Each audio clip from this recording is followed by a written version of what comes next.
pessoal! Sabe quando chega aquele resultado de exame de um PET e a gente fica olhando para a coluna de valores de referência, tentando entender o que aquilo significa?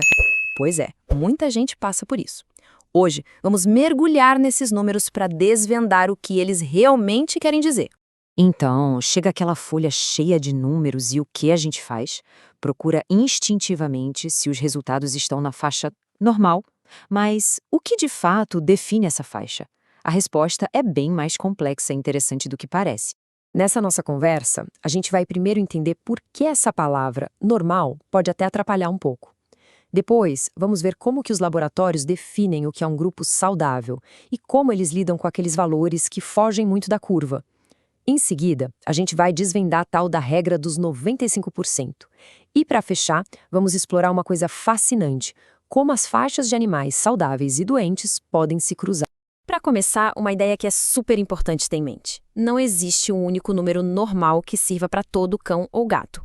Ponto. A biologia é uma coisa super diversa e o que é perfeitamente saudável para um bicho pode não ser para outro. Pensa só. O que é normal para um filhotão cheio de energia não vai ser o mesmo para um cãozinho idoso, né? Macho e fêmea também têm suas diferenças. E a raça, então, nem se fala, tem um impacto enorme. E olha que interessante, até se uma fêmea está prenha ou um ambiente onde o animal vive, tudo isso pode mudar os resultados. O ideal mesmo seria que cada um desses grupos tivesse seu próprio intervalo de normalidade. E esse exemplo aqui, nossa, ele ilustra isso perfeitamente. O hematócrito normal de um poodle costuma ser mais alto, lá perto dos 50%. Então, um resultado de 42%, que olhando na tabela geral parece normal, na verdade pode ser um sinal de alerta para aquele cão específico. Isso mostra como o contexto é tudo. Então tá, se normal não é uma coisa universal, como é que os laboratórios chegam nesses intervalos afinal? Bom, tudo começa com a escolha de um grupo bem específico de animais. E olha só, a palavra-chave aqui é aparentemente saudáveis. Os pesquisadores juntam um grupo grande de animais que, assim, no olho parecem estar bem, sem nenhum sinal óbvio de doença. Essa é a base, o ponto de partida de todo o processo. Agora, o que é muito legal de ver nesse slide é que, mesmo nesse grupo de 120 animais considerados saudáveis, os resultados não são idênticos, de jeito nenhum. Olha só essa distribuição, tem uma variação bem grande. A maioria dos resultados se agrupa ali no meio, claro, mas tem os valores bem mais baixos e outros bem mais altos nas pontas. Ok, com os dados na mão, o próximo passo é quase um trabalho de detetive, sabe? É preciso achar e dar um jeito naqueles valores muito extremos, que podem estar bagunçando o cenário todo. Se a gente olhar de novo para o gráfico de antes, dá para ver uns valores bem baixinhos, bem longe da maioria.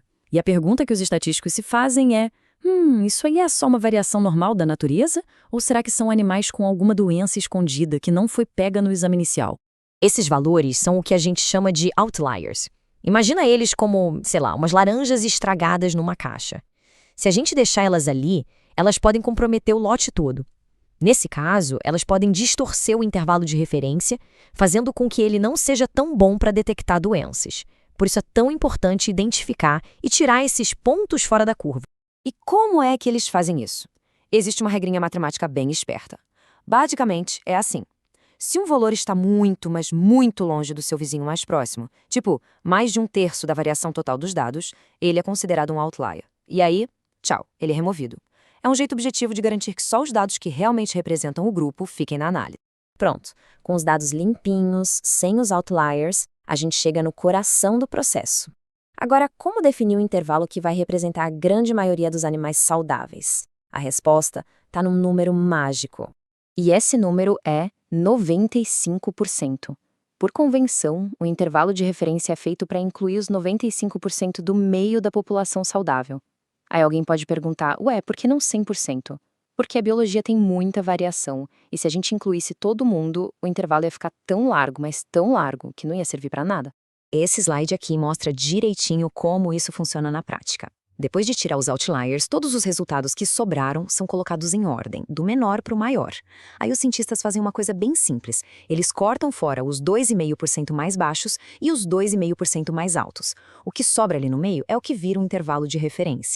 E pronto, depois desse trabalhão todo, temos o nosso intervalo de referência, de 65 a 95 miligramas por decilitro. É este o intervalo que aparece no laudo, representando o que é normal para esse grupo específico de animais. Mas, e aqui vem a parte mais importante e mais sutil de todas. Esse intervalo não é uma fronteira mágica, uma linha que separa perfeitamente os animais saudáveis dos doentes. A realidade é bem mais complexa. Este gráfico é talvez o mais revelador de toda a nossa conversa. Ele mostra 3 curvas, a população saudável bem no centro e as populações doentes dos lados. Repara bem como as bordas dessas curvas se misturam, se sobrepõem, não tem uma separação limpinha. Tá, e o que essa sobreposição quer dizer na prática? Bom, primeiro, que 1 em cada 20 animais perfeitamente saudáveis vai ter um resultado anormal só por acaso. Segundo, e talvez mais importante ainda, um animal com uma doença bem no comecinho pode ter um resultado que ainda está dentro da faixa normal. A regra dos 95% é sempre uma busca por equilíbrio, tentar pegar o máximo de doenças possível, mas sem criar alarmes falsos o tempo todo com animais saudáveis. E essa é a grande conclusão. O veterinário usa esse intervalo como uma ferramenta super poderosa, mas ele precisa ser interpretado junto com o exame físico, com o histórico do animal, com outros resultados. Um valor fora da faixa não é uma sentença de doença, assim como um valor dentro da faixa não é um atestado de saúde perfeito.